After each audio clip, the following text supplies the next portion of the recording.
بشر بن مفضل نے بیان کیا، کہا ہم سے خالد بن ذکوان نے، ان سے ربیع بنت معوذ رضی اللہ عنہ نے بیان کیا کہ جس رات میری شادی ہوئی تھی نبی کریم صلی اللہ علیہ وسلم اس کی صبح کو میرے یہاں تشریف لائے اور میرے بستر پر بیٹھے جیسے اب تم یہاں میرے پاس بیٹھے ہوئے ہو۔ چند بچیاں دف بجا رہی تھیں اور وہ اشعار پڑھ رہی تھیں جن میں ان کے ان خاندان والوں کا ذکر تھا جو بدر کی لڑائی میں شہید ہو گئے تھے۔ انہی میں ایک لڑکی نے یہ مصرع بھی پڑھا کہ ہم میں نبی صلی اللہ علیہ وسلم ہیں جو کل ہونے والی بات کو جانتے ہیں۔ حضور صلی اللہ علیہ وسلم نے فرمایا، یہ نہ پڑھو بلکہ جو پہلے پڑھ رہی تھیں وہی پڑھو۔ صحیح بخاری حدیث نمبر 4001۔ ہشام بن یوسف نے خبر دی، انہیں معمر بن راشد نے، انہیں زہری نے دوسری سند، اور ہم سے اسماعیل بن ابی اویس نے بیان کیا، کہا کہ مجھ سے میرے بھائی عبد الحمید نے بیان کیا، ان سے سلیمان بن بلال نے، ان سے محمد بن ابی عتیق نے، ان سے ابن شہاب زہری نے، ان سے عبید اللہ بن عبداللہ بن عتبہ بن مسعود نے، اور ان سے حضرت ابن عباس رضی اللہ عنہ نے بیان کیا کہ مجھے رسول اللہ صلی اللہ علیہ وسلم کے صحابی ابو طلحہ رضی اللہ عنہ نے خبر دی، وہ حضور صلی اللہ علیہ وسلم کے ساتھ بدر کی لڑائی میں شریک تھے کہ فرشتے اس گھر میں نہیں آتے جس میں تصویر یا کتا ہو۔ ان کی مراد جاندار کی تصویر سے تھی۔ صحیح بخاری حدیث نمبر 4002۔ عبداللہ بن مبارک نے خبر دی، انہیں یونس بن یزید نے خبر دی دوسری سند۔ امام بخاری رحمہ اللہ نے کہا، ہم کو احمد بن صالح نے خبر دی، ان سے عتبہ بن خالد نے بیان کیا، کہا ہم سے یونس نے بیان کیا، ان سے زاہری نے، انہیں علی بن حسین امام زین العابدین نے خبر دی، انہیں حضرت حسین بن علی رضی اللہ عنہ نے خبر دی، اور ان سے حضرت علی رضی اللہ عنہ نے بیان کیا کہ جنگ بدر کی غنیمت میں سے مجھے ایک اور اونٹنی ملی تھی، اور اسی جنگ کی غنیمت میں سے اللہ تعالیٰ نے رسول اللہ صلی اللہ علیہ وسلم کا جو خمس کے طور پر حصہ مقرر کیا تھا اس میں سے بھی حضور صلی اللہ علیہ وسلم نے مجھے ایک اونٹنی عنایت فرمائی تھی۔ پھر میرا ارادہ ہوا کہ حضور صلی اللہ علیہ وسلم کی صاحبزادی حضرت فاطمہ رضی اللہ عنہا کی رخصتی کرا لاؤں، اس لیے بنی قنیقہ کے ایک سنار سے بات چیت کی کہ وہ میرے ساتھ چلے اور ہم ازخر گھاس لائیں۔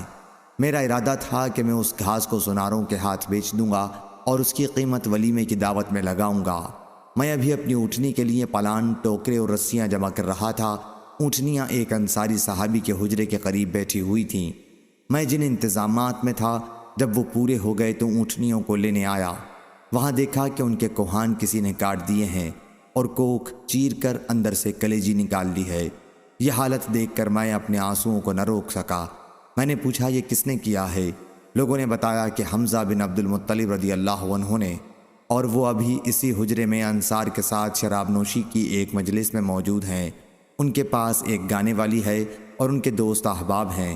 گانے والی نے گاتے ہوئے جب یہ مصرع پڑھا، ہاں اے حمزہ یہ عمدہ اور فربا اونٹنیاں ہیں، تو حمزہ رضی اللہ عنہ نے کود کر اپنی تلوار تھامی اور ان دونوں اونٹنیوں کے کوہان کاٹ ڈالے اور ان کی کوکھ چیر کر اندر سے کلیجی نکال لی۔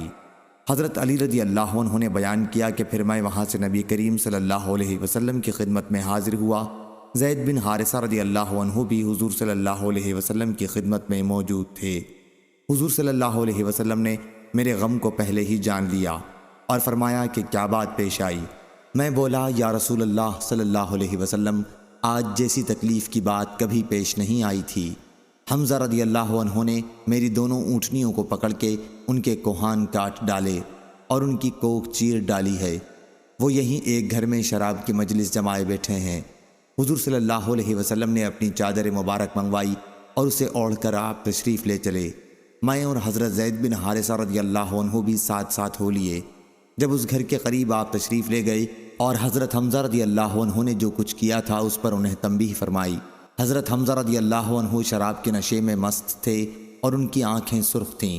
انہوں نے حضور صلی اللہ علیہ وسلم کی طرف نظر اٹھائی، پھر ذرا اور اوپر اٹھائی اور آپ کے گھٹنوں پر دیکھنے لگے، پھر اور نظر اٹھائی اور آپ کے چہرے پر دیکھنے لگے، پھر کہنے لگے، تم سب میرے باپ کے غلام ہو۔ حضور صلی اللہ علیہ وسلم سمجھ گئے کہ اس وقت بے ہوش ہے، اس لیے آپ فوراً الٹے پاؤں اس گھر سے باہر نکل آئے۔ ہم بھی آپ کے ساتھ تھے۔ صحیح بخاری حدیث نمبر 4003۔ سفیان بن عیینہ نے خبر دی کہ یہ روایت ہمیں عبد الرحمن بن عبداللہ اصبہانی نے لکھ کر بھیج دی۔ انہوں نے عبداللہ بن معقل سے سنا کہ حضرت علی رضی اللہ عنہ نے سہل بن حنیف رضی اللہ عنہ کے جنازے پر تکبیریں کہیں اور کہا کہ وہ بدر کی لڑائی میں شریک تھے۔ صحیح بخاری حدیث نمبر 4004۔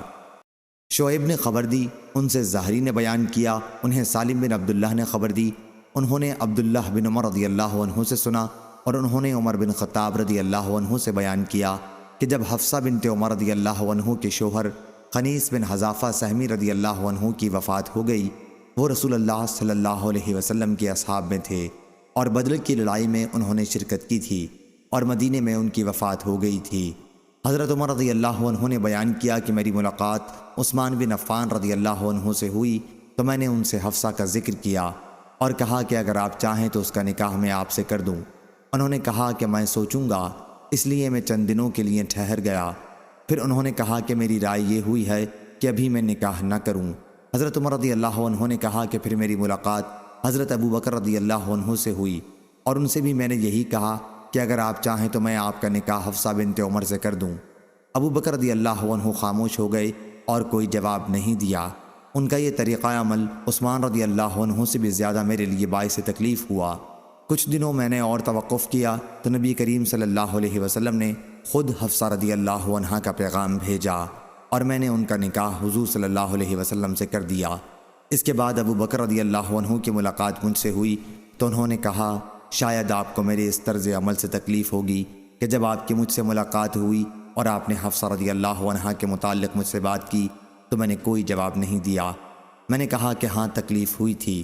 انہوں نے بتایا کہ آپ کی بات کا میں نے صرف اس لیے کوئی جواب نہیں دیا تھا کہ حضرت صلی اللہ علیہ وسلم نے مجھ سے حفصہ رضی اللہ عنہ کا ذکر کیا تھا، مجھ سے مشورہ لیا تھا کہ کیا میں اس سے نکاح کر لوں، اور میں حضرت صلی اللہ علیہ وسلم کا راز فاش نہیں کر سکتا تھا۔